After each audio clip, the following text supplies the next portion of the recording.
ఈరోజు కూడా రాజకీయాలు మాట్లాడటం బాగోదు అని అనుకున్నాం. కానీ నిన్న చంద్రబాబు నాయుడు గారు మాట్లాడినటువంటి మాటలు, ఆయన ధోరణి, ఆయన కోతలు చూసిన తర్వాత ఖచ్చితంగా తక్షణమే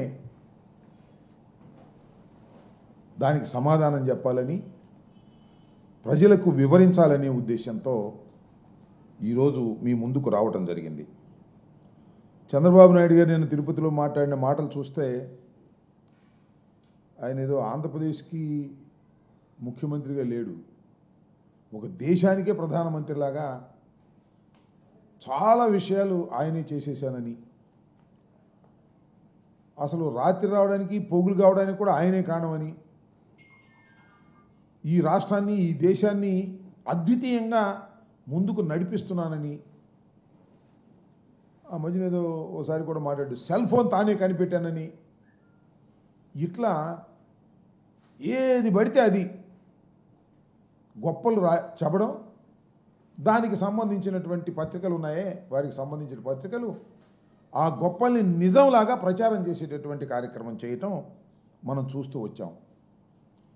దురదృష్టవశాత్తు కొన్ని కారణాల వలన చంద్రబాబు నాయుడు గారు 3 సార్లు ముఖ్యమంత్రి అయ్యారు. అంటే 14 సంవత్సరాలు ఆయన ముఖ్యమంత్రిగా చేశారు. మన 4వసారి గెలిచి మళ్ళీ ఇంకో 5 సంవత్సరాలు ముఖ్యమంత్రిగా చేసేటటువంటి అవకాశాన్ని ఆయన పొందారు. ఈ 14 సంవత్సరాల కాలంలో నేను చాలా సూటిగా అడుగుతా ఉన్నా, ఏదైనా ఒక్క ప్రాజెక్ట్ నేనే చేశాను, నేనే నిర్మించాను, ఇది ల్యాండ్ మార్క్ నా కాలంలో జరిగింది అని చెప్పేటటువంటి ప్రాజెక్టు ఒక్కటి కూడా చంద్రబాబు నాయుడు గారు చేయలే.